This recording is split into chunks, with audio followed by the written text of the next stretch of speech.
Olá, galera do canal Wild Bikers Brasil. Para quem ainda não é inscrito no meu canal, se inscreva e curta meu canal também. Deixa seu like, seu joinha, meu joinha tortinho aqui. E se quiser compartilhar o vídeo, compartilhe também.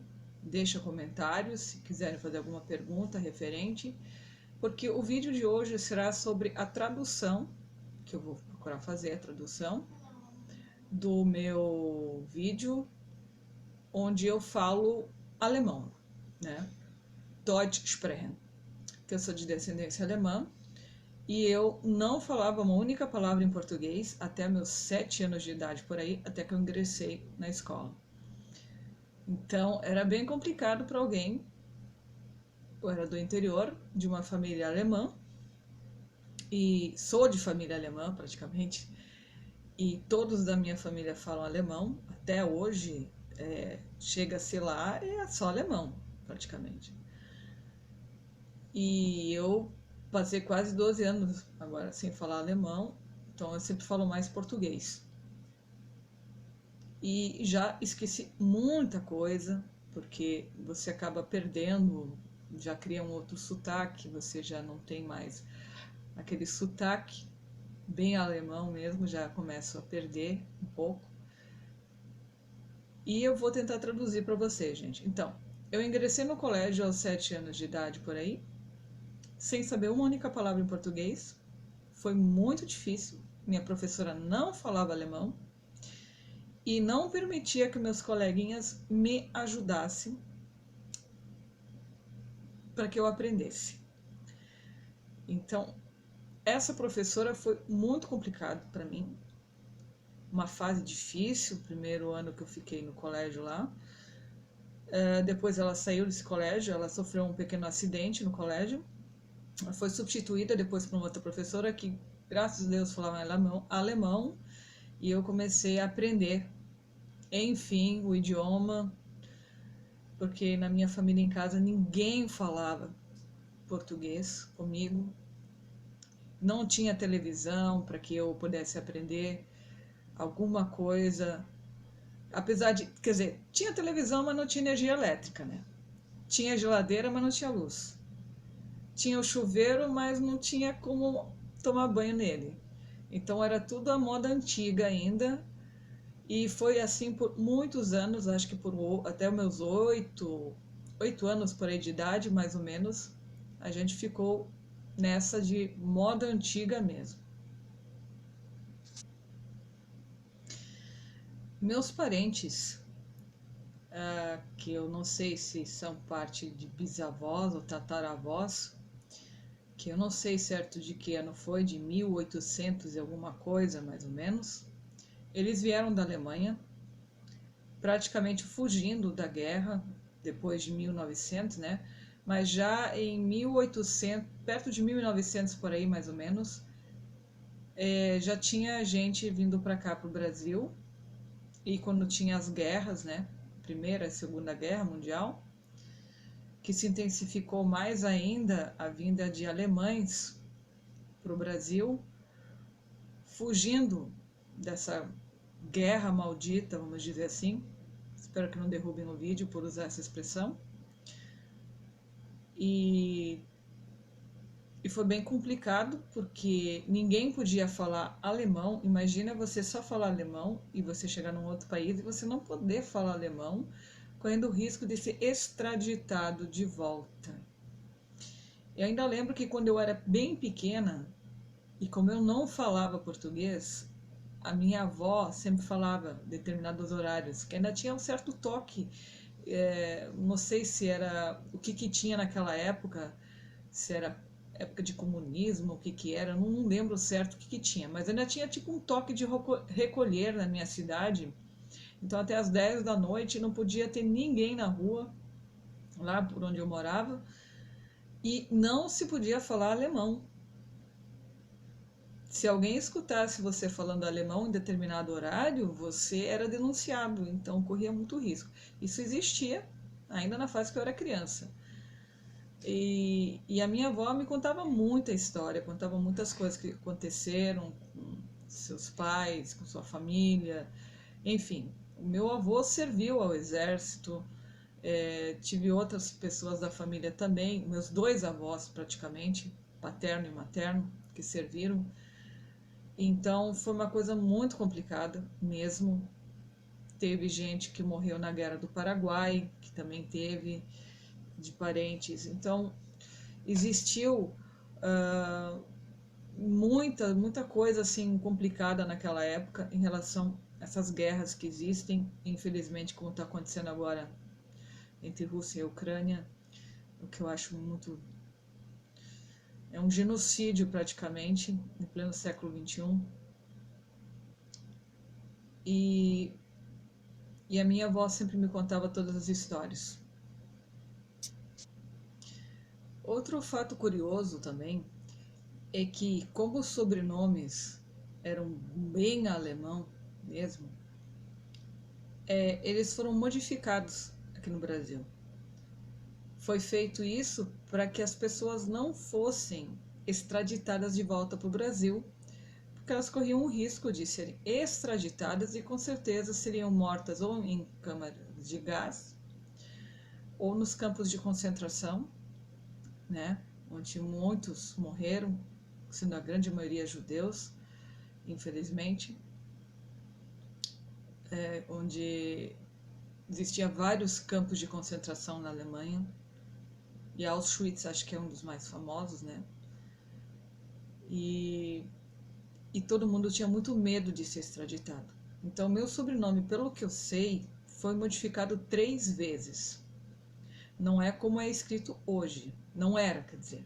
Hoje ele é escrito de um jeito que, quando eu falo ele soa mais como se estivesse em português. Mas, na real, quando eu falo ele em alemão, ele soa bem diferente. A minha avó paterna, ela era uma pessoa que lia muito, muito mesmo. E ela falava o alemão da Alemanha, escrevia também, além de falar o dialeto de Hunsrück, que nós éramos, parece que os ancestrais vieram de Hunsrück, de uma cidade lá do interior, parece que uma cidade mais interior ou colônia da Alemanha. E também a minha avó falava português e escrevia em português. Então ela já tinha uma boa cultura, uma carga, uma boa bagagem de cultura, porque ela era uma pessoa que aprendia muito fácil as coisas.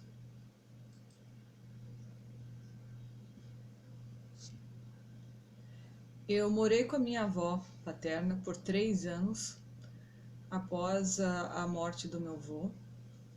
Ela não gostava muito de ficar... Saúde. Ela não gostava muito de ficar sozinha. E a gente foi se revezando. Primeiro meu irmão morou com ela um tempo, depois minha irmã. E eu que fiquei depois 3 anos com ela, enquanto eu ainda estudava.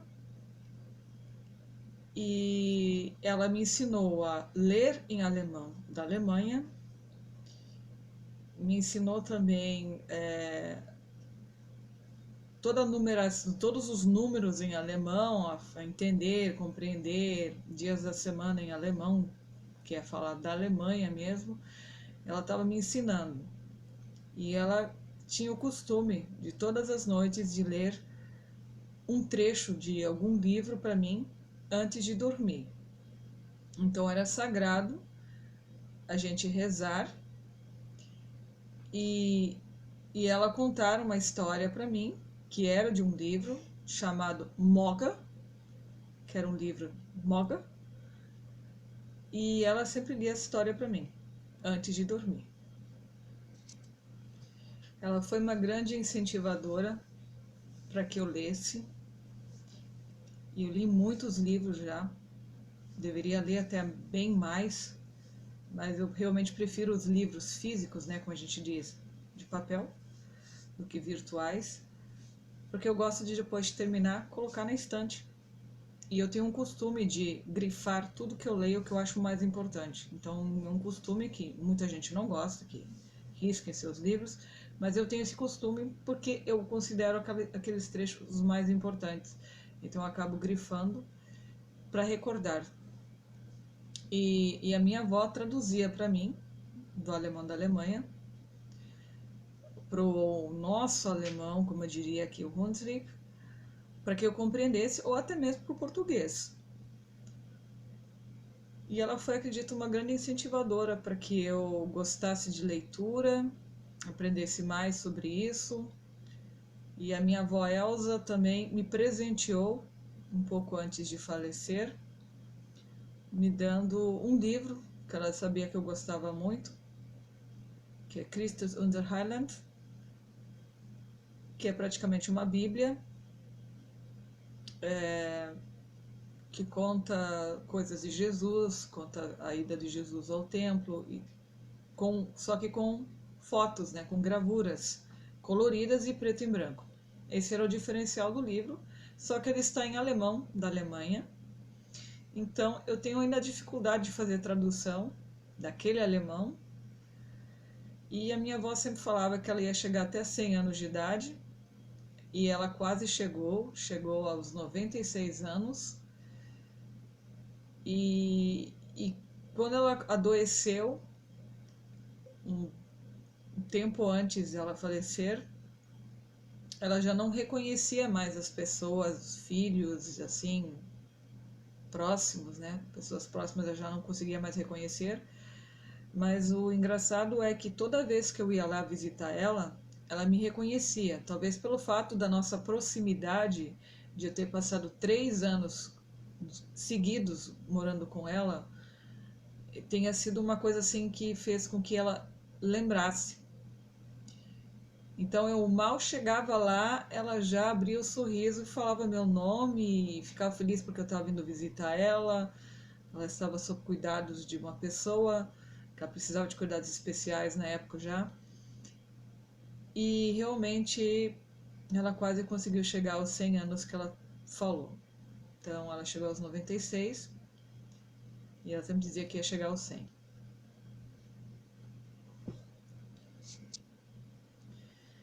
E essas lembranças que eu tenho